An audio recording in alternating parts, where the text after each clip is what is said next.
Sekali peristiwa ketika Yesus melihat orang banyak yang mengikutinya, tergeraklah hatinya oleh belas kasihan kepada mereka, karena mereka lelah dan terlantar seperti domba yang tidak mempunyai gembala. Lalu kata Yesus kepada murid-muridnya, "Tuaian memang banyak, tetapi pekerja sedikit. Karena itu, mintalah kepada Tuhan yang mempunya tuaian, supaya mengirimkan pekerja-pekerja untuk tuaian itu." Yesus memanggil ke-12 muridnya dan memberi kuasa kepada mereka untuk mengusir roh-roh jahat dan untuk menyembuhkan orang-orang dari segala penyakit dan kelemahan. Inilah nama ke-12 rasul itu. Pertama, Simon yang disebut Petrus dan Andreas saudaranya, Yakobus anak Zebedeus dan Yohanes saudaranya, Filipus dan Bartolomeus, Thomas dan Matius pemungut cukai, Yakobus anak Alfeus dan Tadeus, Simon orang Zelot, dan Yudas Iskariot yang mengkhianati Yesus. Yesus mengutus ke-12 murid itu dan berpesan kepada mereka, "Janganlah kamu menyimpang ke jalan bangsa lain atau masuk ke dalam kota orang Samaria kepada domba-domba yang hilang dari umat Israel. Pergilah dan wartakanlah kerajaan surga sudah dekat. Sembuhkanlah orang sakit, bangkitkanlah orang mati, sembuhkanlah orang kusta, usirlah setan-setan. Kamu telah memperolehnya dengan cuma-cuma, karena itu berikanlah pula dengan cuma-cuma."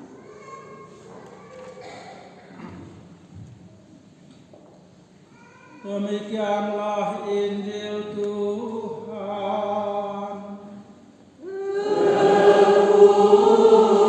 Terpujilah Kristus.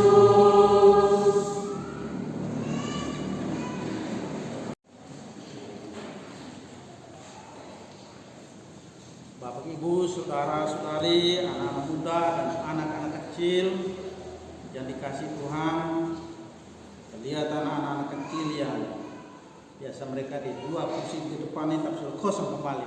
Ya, semoga mereka hanya sisip di antara Bapak Ibu, bukannya mereka tidak datang misa. Ya, semoga mereka tetap datang dan lebih bagus lagi supaya mereka di depan, supaya mereka lebih semangat kenal dengan teman-temannya. Baik Bapak Ibu, saudara-saudari yang dicintai Tuhan, Injil hari ini memberi kita pesan yang jelas bagaimana menjadi gembala yang baik. Kita lihat apa yang dilakukan Tuhan Yesus menjadi gembala yang baik. Minimal ada 3 poin yang bisa kita sarikan dari Injil tadi. Yang pertama, Yesus melihat visi, dia lihat orang. Dengan mata ilahinya Tuhan Yesus melihat situasi umat Allah pada zaman, dan itulah ia menggerakkan hatinya, timbullah belas kasihan dari dalam hati Tuhan Yesus. Jadi yang pertama itu melihat, itu dari Tuhan Yesus. Lalu melihat situasi yang miris itu, apa yang dilakukan Tuhan Yesus? Dia memilih orang-orang yang dikehendakinya untuk menjadi pemimpin menurut dia. Yesus memilih. Lalu kemudian yang ketiga, memberi mereka kuasa untuk menjalankan fungsi kepemimpinannya, yaitu untuk mengusir setan-setan, menyembuhkan orang-orang sakit, bahkan membangkitkan orang-orang mati. Itulah yang dilakukan Tuhan Yesus dan tentu saja para rasul dan pengganti-penggantinya. Nah, aplikasinya untuk kita saya kira cukup jelas. Kita semua Bapak Ibu dalam kapasitas kita sebagai pemimpin, ya mulai dari para uskup, kami sebagai pastor adalah pembantu uskup. Jadi secara tidak langsung kepada kami juga, yang sama juga kepada para suster, frater juga, kita satu grup kita. Ya. Jadi pesan pertama untuk kita, tapi tentu juga untuk Bapak Ibu semua dalam kapasitas sebagai pemimpin. Untuk para orang tua sebagai gembala, sebagai pemimpin bagi anak-anak. Untuk Bapak Ibu guru sebagai pemimpin, sebagai gembala untuk murid-murid, siswa-siswi. Bapak Ibu yang punya status sebagai pemimpin dalam masyarakat, entah sebagai apa saja, bupati kah, camat kah, kepala desa kah, hukum tua, dan seterusnya. Bahkan dalam konteks keagamaan sebagai ketua wilayah rohani, ketua stasi dan seterusnya, semua itu sebagai pemimpin. Kita semua diarahkan untuk melakukan yang nomor satu, melihat dengan mata Kristiani, mata ilahi. Kemampuan untuk melihat dengan kacamata ilahi itu yang paling penting. Jangan hanya sekedar melihat, karena kebanyakan kita hanya melihat dari kacamata turis, bukan kacamata nabi. Nah, ada contoh yang sederhana ya. Sekitar sebulan yang lalu saya pergi ke Papua, ke Timika. Kebetulan ada sekolah di sana namanya SADP untuk ikut penamatan. Nah, karena saya baru datang, maka mereka bilang, pastor, mari kita antar pastor ke tempat yang indah. Oh, dengan senang hati. Silakan.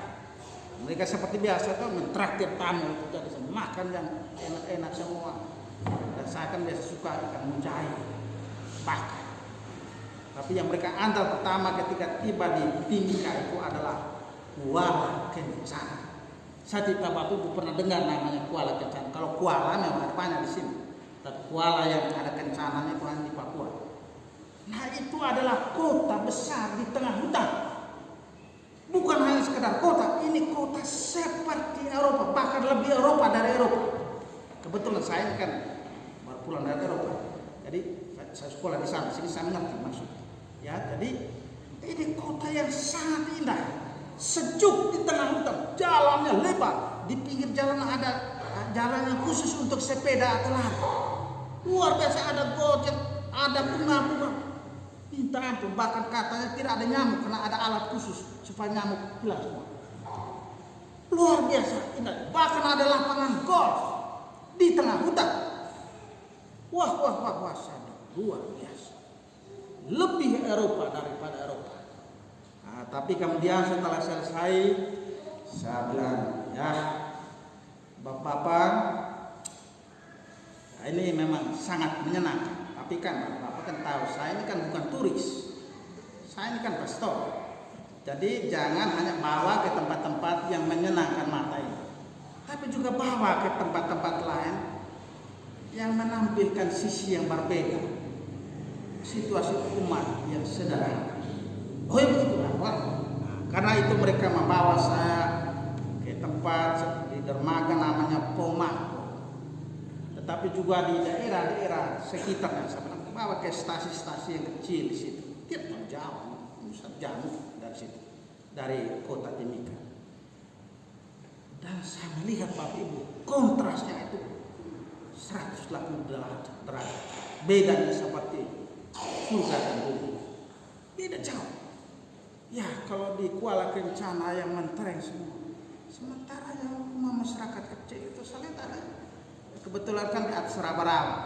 Ada rumah panggung yang reot-reot, aduh segala satu situ, bahkan air pun harus ada langsung dari langit, tidak ada apa-apa segala macam. Sampai ini rumah reot-reot ini bagaimana? Segala sesuatu ke bawah. Aduh, ini susah ini. Nah, saya lihat ada perbedaan. Saya tidak mau kritik mana yang lain dari segi pemerintah. Ini apalagi sadana katanya di sana APBD-nya itu 6 triliun. Bandingkan macam permohonan 800 miliar katanya. Saya belum cek sih katanya begitu. Beda. Yang 800 miliar itu tinggi, yang 6 triliun di bawah jauh.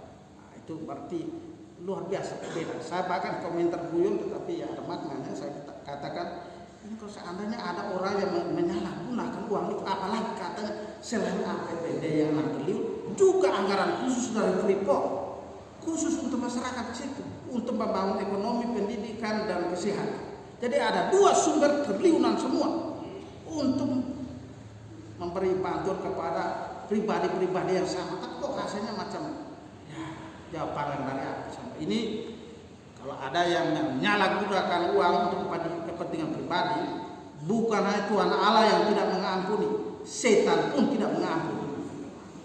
Ini sudah keterlaluan menurut saya. Tapi bukan poin inti ini yang saya mau tekankan, tetapi apa yang mau saya tekankan ini, kita jangan sampai terpancing untuk hanya melihat yang indah-indah. Kalau hanya lihat kuala kencana, jangan lihat yang sisi lain itu yang membuat miris hati kita. Saya juga bukan begitu ini. Situasi begini membuat saya tidak bisa tidur. Walaupun saya ini tidur di hotel bintang, tapi saya bukan karena saya orang yang bayar semua. Jangan pikir wah ini sukara bukan. Saya dibayar semua. Nah, jadi ya sampai ini kelihatan nyaman, tetapi ya lihat umat Allah ini sangat sederhana ini, saya rasa tidak nyaman.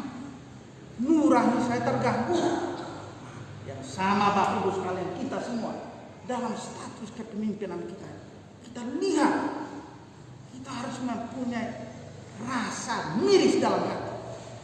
Kalau lihat misalnya kami sebagai pastor, lihat misalnya di sini ya saya tidak mau langsung terlalu frontal, tapi kalau ada yang mungkin kurang terlalu bagus dari kacamata sebagai pastor, kami kan rasa miris juga. Di banyak tempat yang lain, apalagi misalnya di Eropa, gedung gerejanya begitu bagus, umatnya itu hanya 1-2, itu pun yang rambutnya sudah ya hitung dari jalan sudah gemetaran begini, ada rematik, ada yang asam urat dan seterusnya. Nah ini kan kita miris rasa. Bahkan ketika itu Tuhan sertamu tidak jalan, akhirnya kita Tuhan sertamu, kita yang jalan dan sertamu juga. Lah ini apa-apa. Dan yang seperti ini saya lihat ada tantangan mengarah kepada kita di sini. Ada di banyak tempat kadang-kadang Tuhan. Saya kalau dia anak sekolah Tuhan sertamu. Kalau dia bisa ulang lagi Tuhan sertamu. Ya dan sertamu juga. Terus ada respon apa ini? Kecuali tembok saya tidak begitu. Tembok Tuhan sertamu. Kan tidak mungkin karena tembok tidak punya kemampuan. Manusia kan ada kemampuan untuk jawab. Apa ini manusia? Ini mana yang manusia tembok yang menjadi manusia dia tembok. Jadi karena ada manusia punya kemampuan, makanya kita Tuhan serta. Yang sama bisa selamat pagi. Selamat pagi. Nah, itu. Jadi ini kita miris. Nah, yang sama harusnya misalnya Bapak Ibu orang tua lihat dari mata yang Kristiani, lihat anak-anak. Ada banyak orang tua itu rasanya nyaman saja. Pada lihat anak-anak itu, aduh, kehidupan mamasan, kehidupan moral kan kadang amburadul. Tapi rasanya nyaman-nyaman saja, santai-santai. Yang benar saja ini, kita sebagai orang tua harus mirip. Memang satu ada yang dipaksa menjadi orang tua. Ada yang masih SMA sudah segala macam akhirnya ya sudah kamu jadi orang tua. Padahal masih kecil, anak-anak mendidik anak-anak mereka. Anak-anak mendidik anak-anak kan jadi kacau balau semua. Nah, seperti itu. Jadi Bapak Ibu harus punya. Begitu pula misalnya guru-guru. Dan sebenarnya banyak konteks ya, misalnya guru-guru lihat anak-anak zaman sekarang kan ya sama seperti orang tidak sekolah sama sekali. Ini harusnya kita iris hati kita. Apalagi Bapak Ibu dalam kapasitas sebagai pemimpin masyarakat. Lihat jangan hanya yang mentereng-mentereng, oh ya kita lihat ini danau hebat, danau lino hebat, patung Tuhan Yesus hebat. Tapi kan ada banyak hal lain yang tidak hebat. Itu yang harusnya dilihat. Kan harus membuat hati kita tuh miris sebagai seorang Kristiani. Nah, apalagi yang punya kemampuan secara politis, tolong memiliki mata Kristiani. Itu baru nomor satu. Ya, sama mau terlalu lama nanti Bapak Ibu sudah kerudahi marah-marah saya. Yang kedua, Yesus memilih orang yang dikehendaki untuk menjadi pemimpin. Pertama dalam konteks keagamaan kita. Tahu Bapak Ibu, apa yang dilakukan Tuhan Yesus itu berbeda dengan yang dilakukan para pemimpin Yahudi pada zamannya. Biasanya pada zaman Yesus, para muridlah yang memilih guru. Yesus malah terbalik. Dia sebagai guru yang memilih ini yang seakan menjadi murid. Dan itu pun yang dilakukan para rasul dan pengganti-penggantinya. Contoh misalnya Santo Clemens dari Roma. Paus Clemens pertama tahun 80 sampai 97 lah seperti itu. Sekitar tahun 96 dia tulis begini. Para rasul dalam pesiarahan mereka mengajar dari satu tempat ke tempat yang lain, memilih dari orang-orang yang bertobat itu untuk menjadi uskup-uskup dan diakon-diakon. Lalu mereka memberikan instruksi atau petunjuk lebih lanjut bahwa kalau nanti mereka meninggal, orang-orang itulah yang akan menjadi pengganti mereka. Itu juga bisa kita lihat apa dikatakan Santo Irenaeus, Santo Cyprianus, Santo Agustinus dan lain-lain. Dan supaya Bapak Ibu jangan pikir saya karang-karang sebentar pulang itu, lebih-lebih yang anak muda itu di Google langsung misalnya. Betul saya ambil dari bahasa Inggris, tulis saja begini. What the early church believes. Titik 2, apostolic successor, straight Catholic answers. Katolik menjawab apa yang dipercaya gereja mula-mula. Di situ ditulis bahwa orang yang menjadi uskup dan pengganti-penggantinya dipilih oleh uskup-uskup sebelum mereka sampai kepada rasul dan kepada Yesus sendiri. Itu yang dilakukan di gereja mula-mula sampai dengan saat ini dalam gereja Katolik. Karena itu kita semua Bapak Ibu sebagai umat Katolik yang baik, jangan sampai melihat para pastor atau terutama para uskup sebagai pengganti para rasul ada yang salah sedikit, kita secara tidak langsung pecat mereka. Kamu semua itu salah semua. Kami menggantikan sistem. Lalu kita angkat diri sendiri menjadi uskup-uskup bayangan.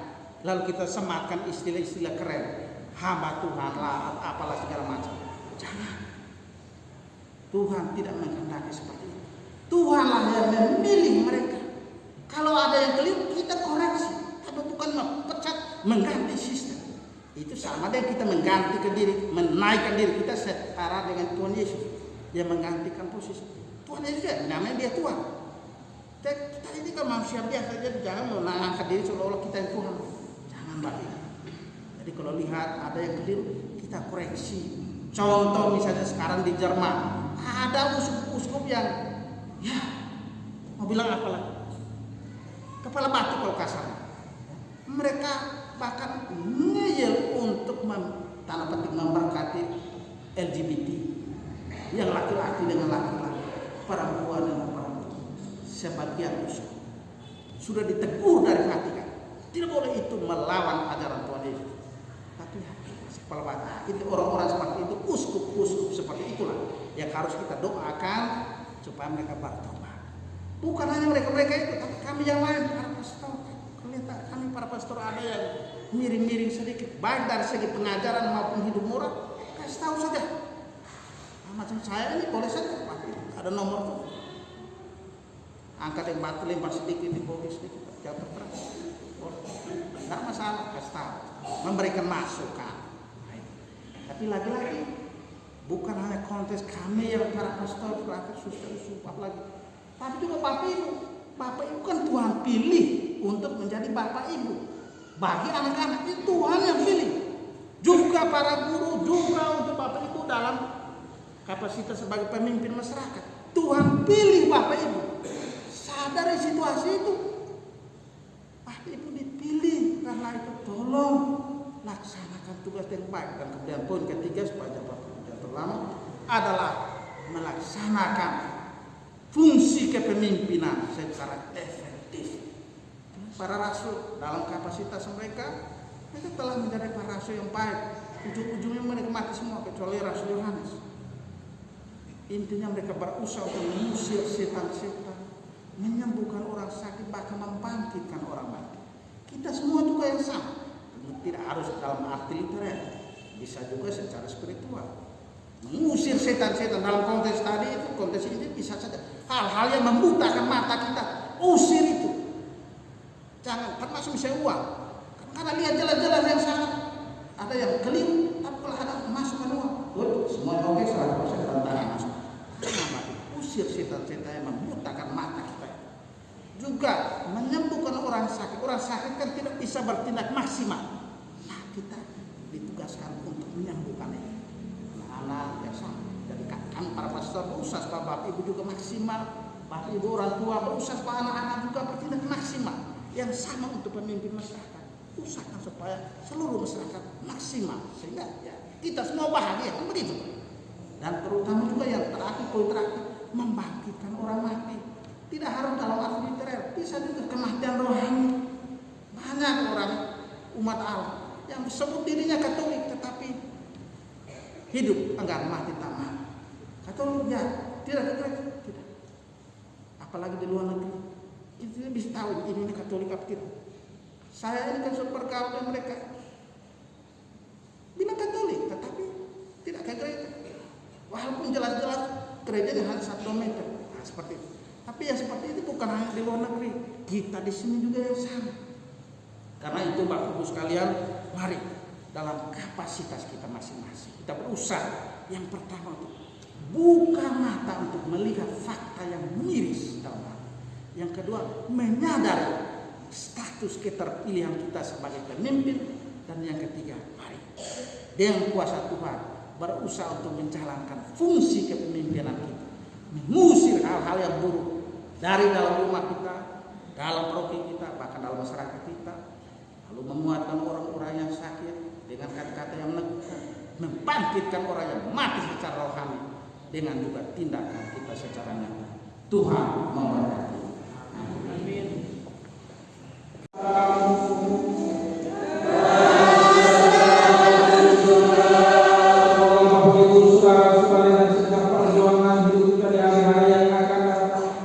Senantiasa di